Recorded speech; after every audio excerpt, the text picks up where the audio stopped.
What I'm about to share with you here in this fourth episode of the Grail path is very unique and different.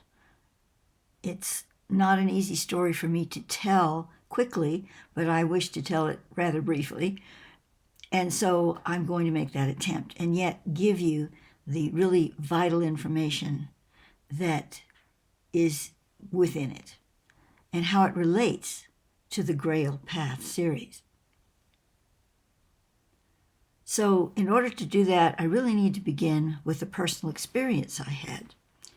This was about 2 years ago now, and I had a case of COVID. I didn't ever have it checked, but I know that's what it was, and it was very mild. But COVID is a very strange condition. I've never felt anything quite like it.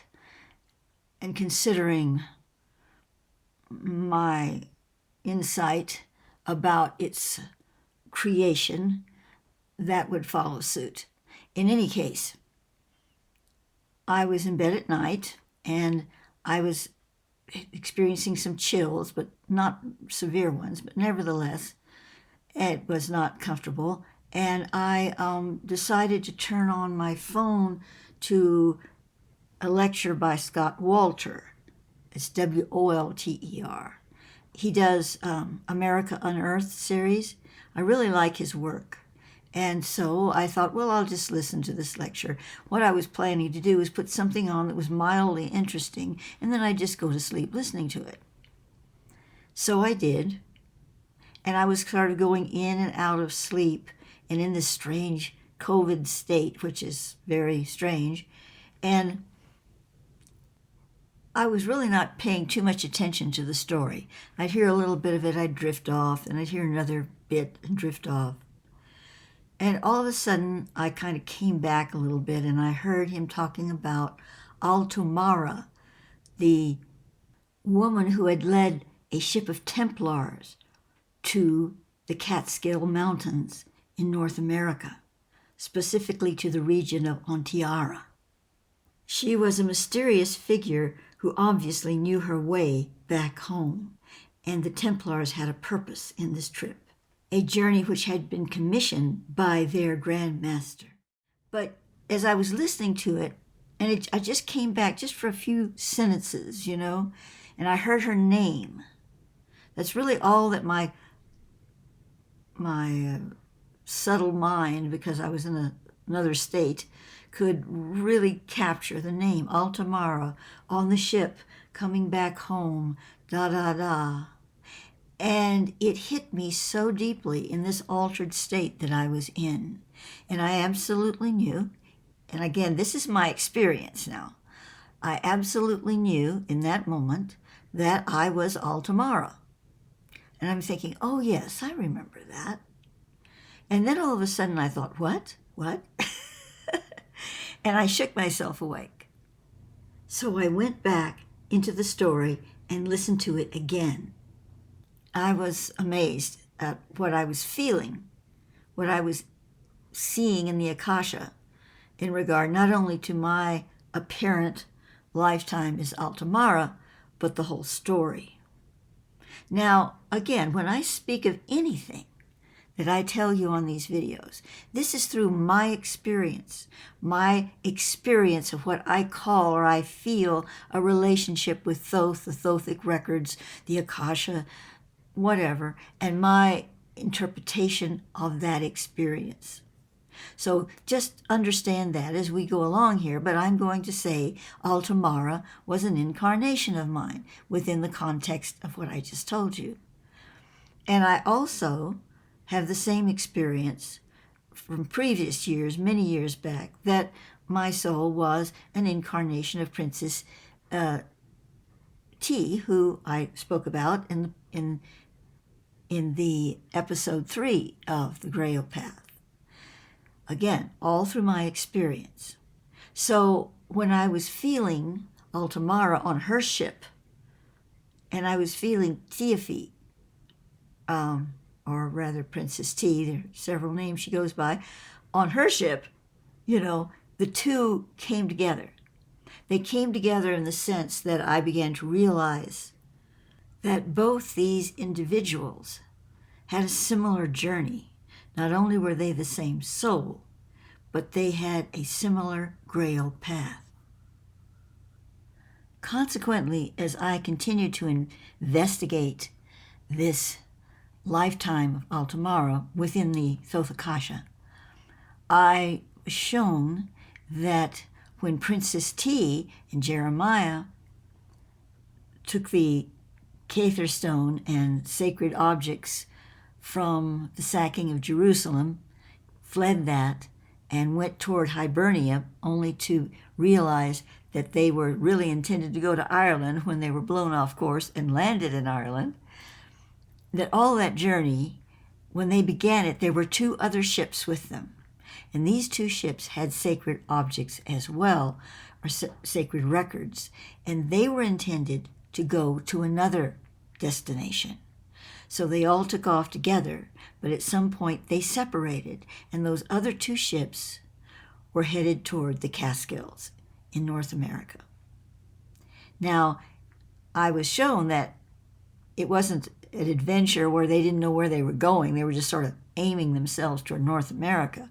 They knew exactly where they were going because there was already a colony there, or certain people there that had a sacred task, and they were going to join them and contribute to that task. Before we go further with the Akashic story at hand here, I would like to turn to the book, which I subsequently purchased from Amazon, called The Scrolls of Onteora, the Cremona document. Onteora Lake, Onteora Mountain, is in the Catskills, and it was the location of these very special people and the scrolls of Jerusalem.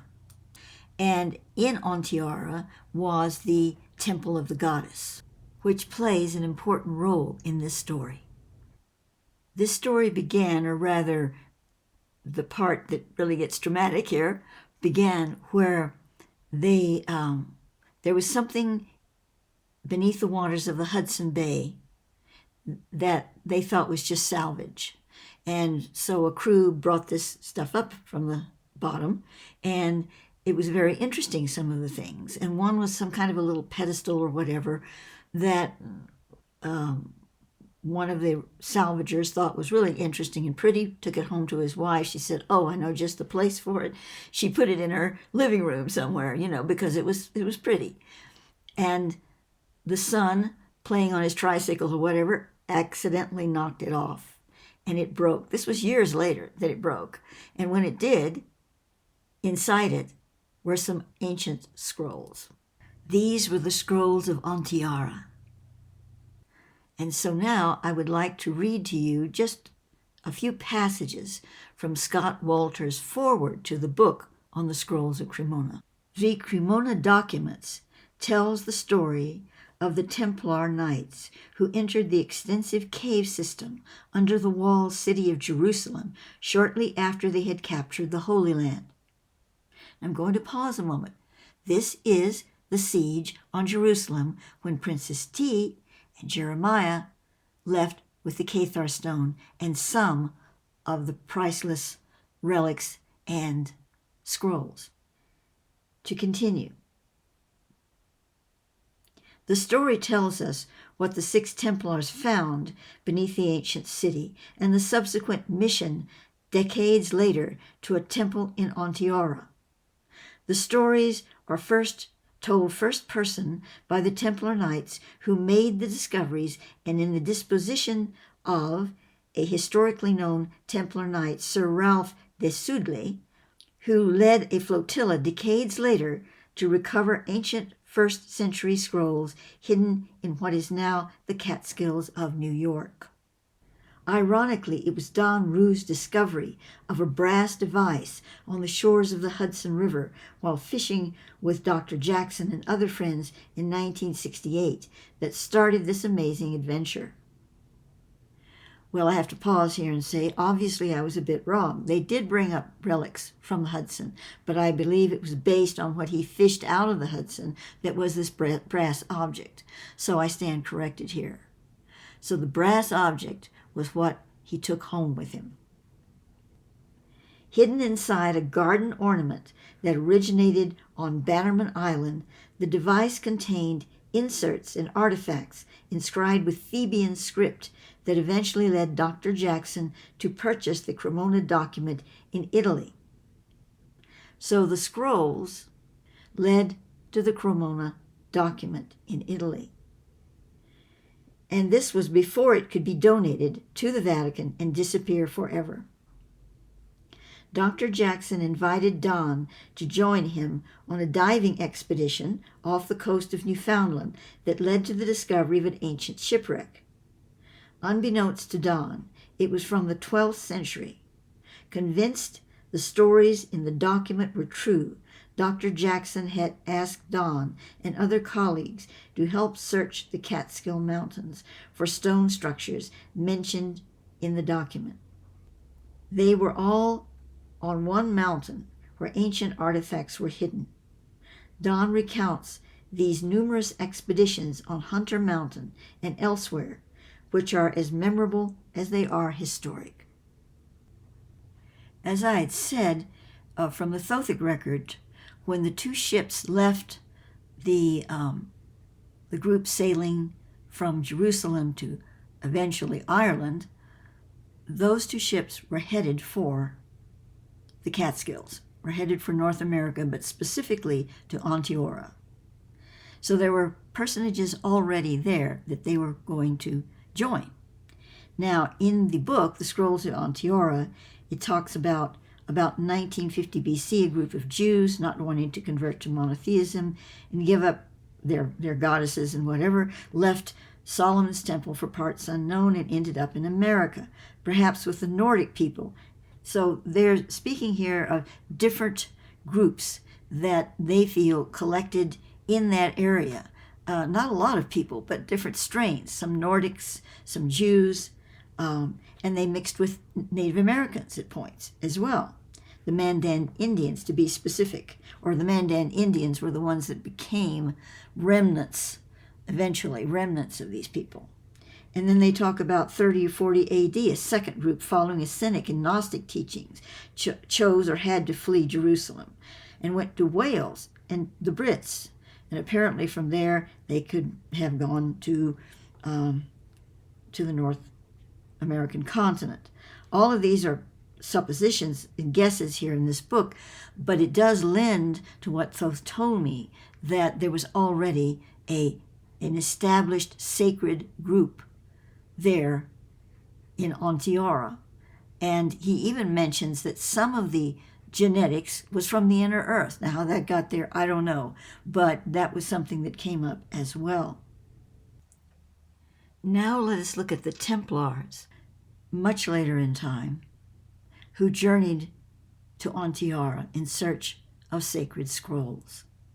These were the scrolls that had been taken from Jerusalem at the time of the siege. So these scrolls that are being spoken of here, these would have been taken also by Princess T's group, but they would have been in the two ships that went to the Catskills and not to Ireland. Of course, the looming question is, why were some scrolls taken to the Catskills and others taken to Ireland? This I don't have an answer for, at least not at this time. As a personal aside, when I received about the two ships of the Princess T group leaving to go to the Catskills rather than on to the Hibernia, which resulted in going to Ireland, I didn't realize that there was actual written proof that these scrolls of Onteora came from Jerusalem and were taken at that very same time, at the siege of Jerusalem.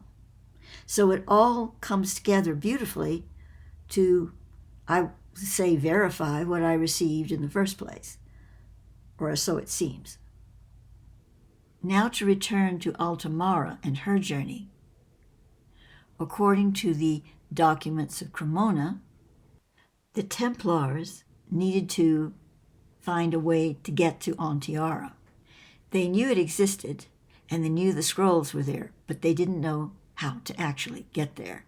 Not exactly. How they knew about Altamara and her connection to her family and her people back in Ontiara, I don't know.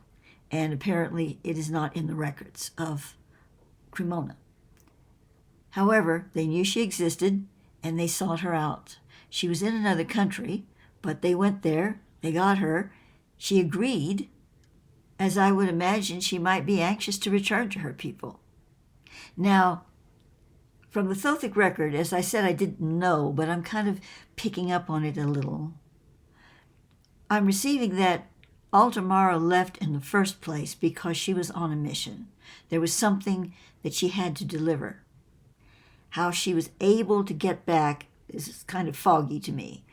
But there was travel between the North American continent and Europe, back and forth. And there was a way, and she was able to get back to complete her mission.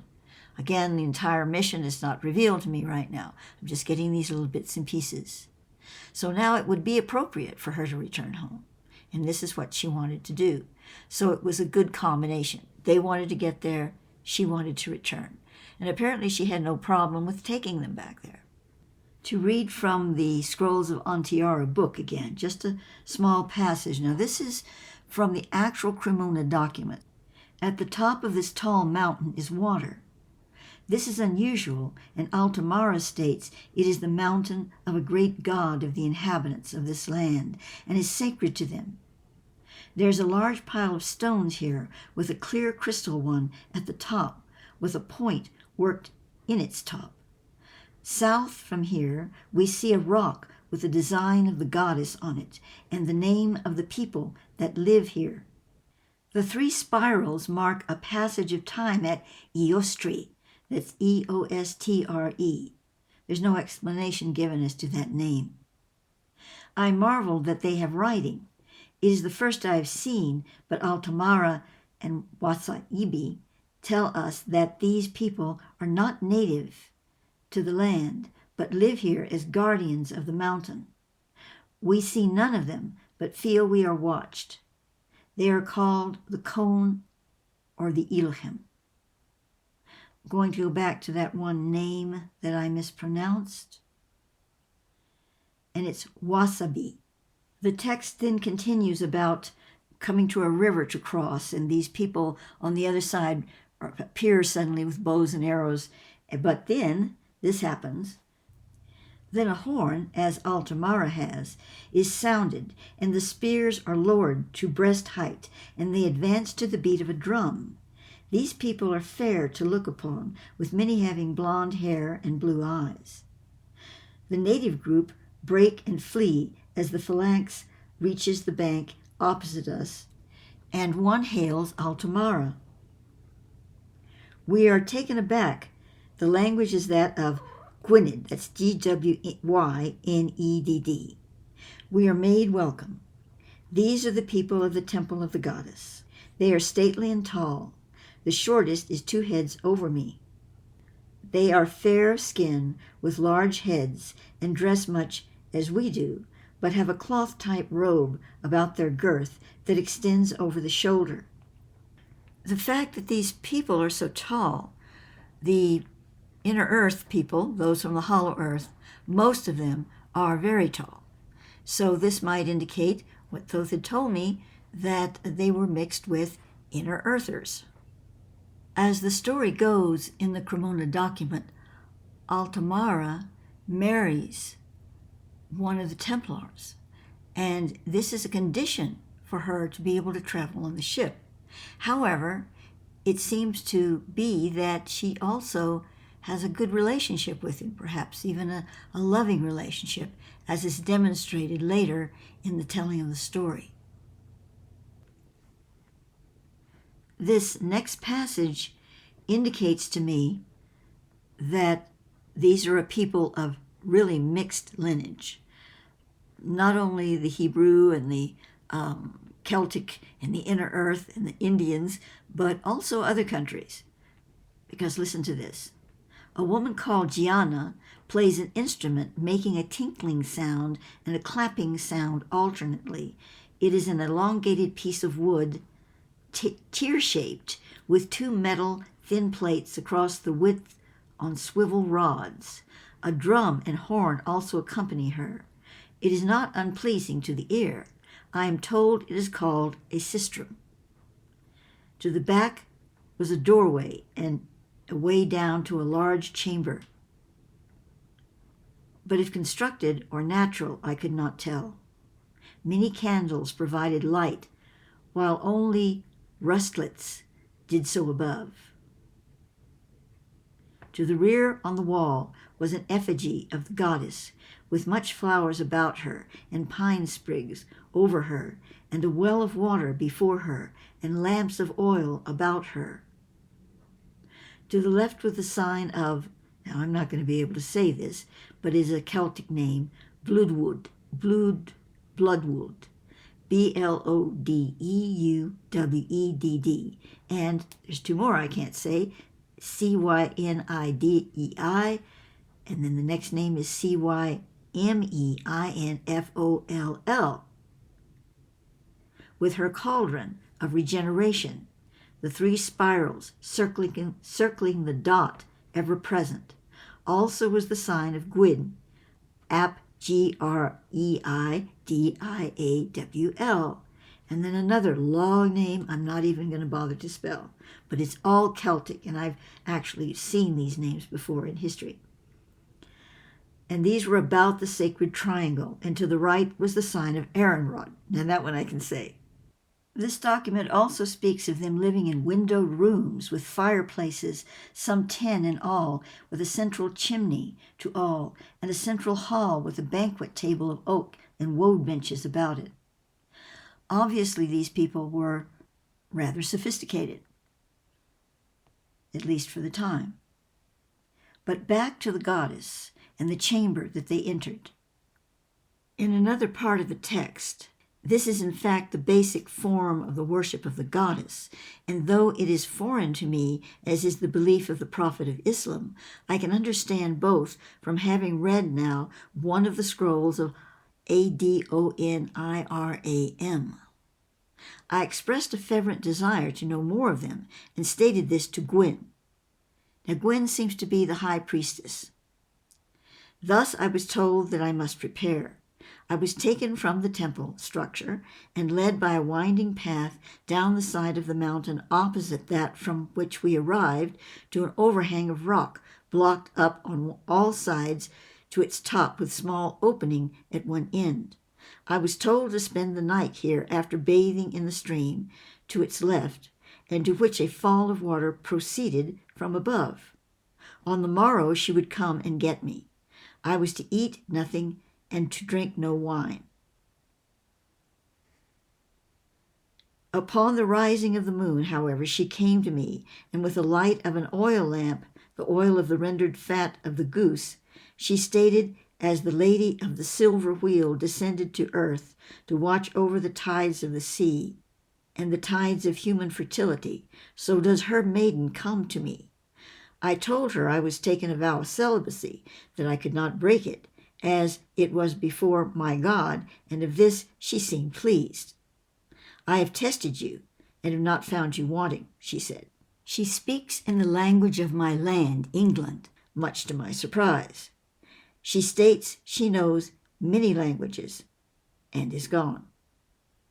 On the morrow she returns, clothed again in her garments, and she shows me a winding path to the right that leads through a small opening in the rock, as one would enter a vagina through a long passage that represents the womb, into a large chamber, and via a small opening at the back into the light of day in an alcove surrounded by rock.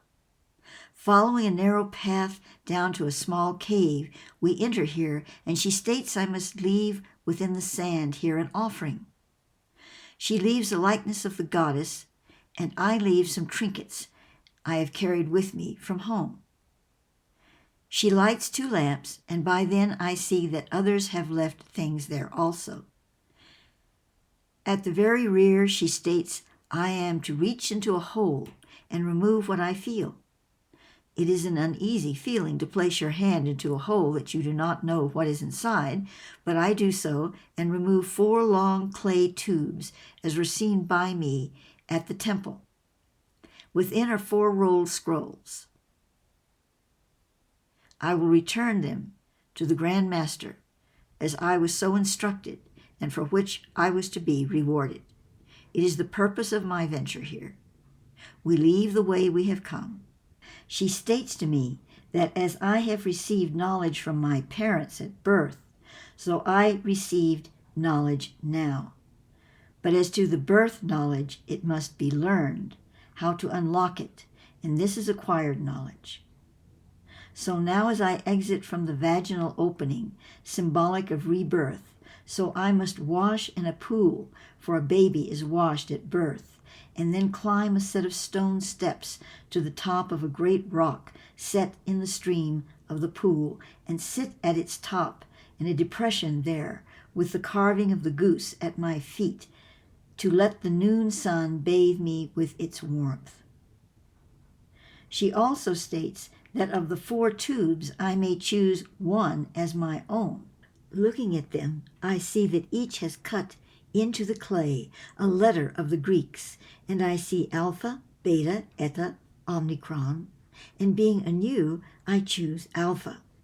She states that I have chosen wisely. Now I must pass through a long dark corridor between 2 rocks that have been covered with stone and earth to signify my passage from birth into knowledge. She states that I must now spend a night in a different cave opposite the one I spent the last night in. On its roof are strange symbols and lines. She states that they are rivers showing the way to their brethren far to the south. These are called the Mandan, Kon, Navasak. She also states that Altamara shall not return with us. The goddess has called her name. She has seen the owl. But of this I do not understand till later. When I was alone in the small cave, I set about making a light, and by it examined the tube I had chosen. The others were held by Gwyn. The Spaniard then relates that there were several pieces in the tube, and he speaks of this one as saying nothing until he used the discs. Now, what does this mean? I have to say that in the Hollow Earth, they have these discs that have knowledge on them, and you can spin them a certain way, and they relate the knowledge. I don't know if they relate it in voice. I think it is something that goes into the brain, and then you can understand things. So I don't know if this is what he's talking about here, but this is what he says. The second document was in Theban and said nothing till I used the discs, and then it told of a vast treasure in gold and gems, with precious relics, including parts of the tablets given to Moses from God, and held in a golden chest, feared taken by the Romans when they overran Jerusalem, and it was hidden below in the tunnels cut for water, in the ruined city of Petra, in the valley of Eden, and in a cavern with the mark of the crescent moon upon the mountain of Jebel Madaba. So the Spaniard continues in his recitation here of what he found. The third document, also encoded, was of a journey of the Spirit, and told of the true teachings of our Lord, who came to reveal rather than redeem. Also of a seal of Herod to an agreement of union between one Hasmonean princess, Miriam of Migdal, and Yeshua ben Joseph of the royal house of David at Cana. Returning to the Cremona document and the telling of this story, there was an attack by some natives, and Altamara was struck. It says she pitched forward, and the Spaniard cried in a loud voice. So this is the Spaniard that was married to her, I am assuming. A battle ensued, and then when they were able to claim victory on this battle, they went to Altamara, and she spoke to him, to her husband, I'm assuming, in a whisper, and kissing him, she passed to the goddess. He turned to me and said she stated she had seen the owl. The goddess had called her home. I will honor her as she wished. Altamara was taken and wrapped in a mat and placed upon the top of the stone tunnel, upon a great pile of woad of the pine trees, and a fire set below her, and she was consumed.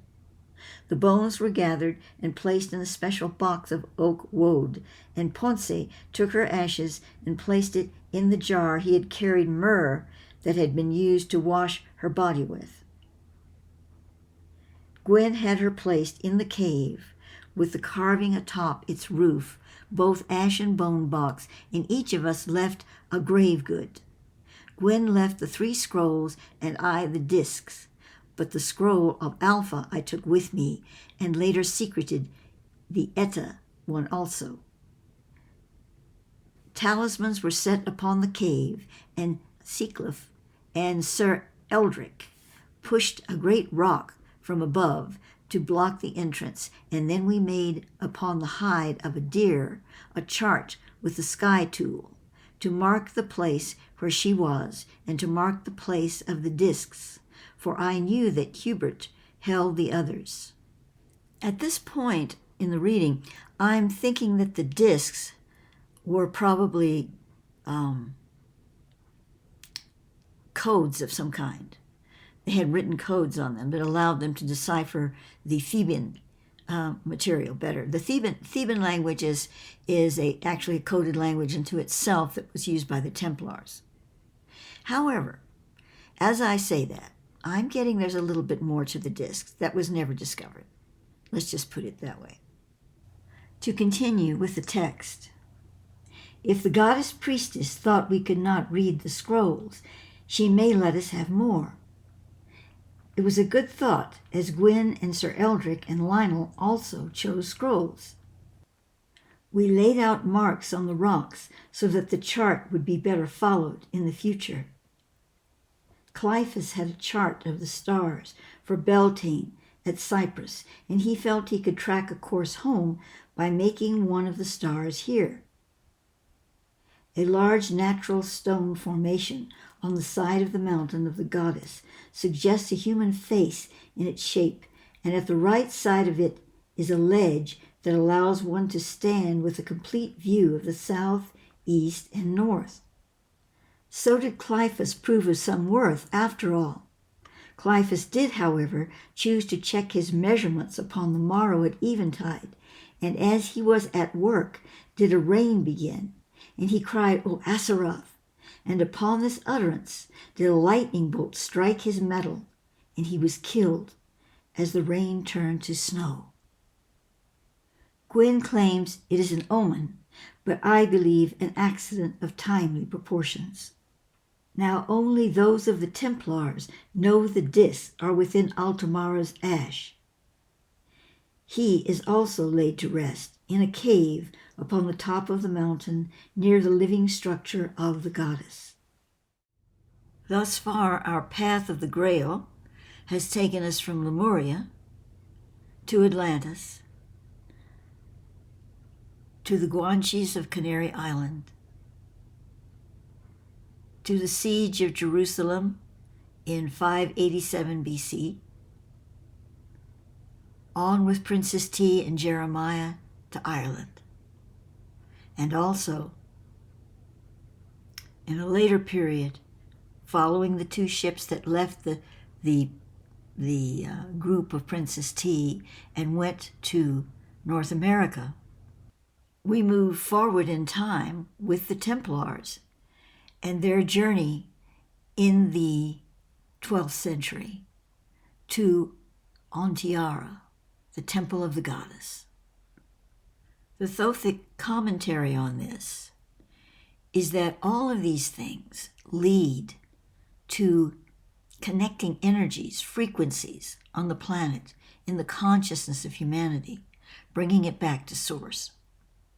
They seem like just interesting stories, journeys, adventures, but they contain deeper programs of light, all linked together, all moving forward for a purpose, a stream of consciousness. In the info box below this video, I will be placing the links to Scott Walter's talk on this subject, and I'm starting it right where he starts talking about it, and a link to the book as well. I wish to conclude with some images, just inspirational, that kind of brings it all together. The priestesses of the goddess temple and other things that relate to this subject.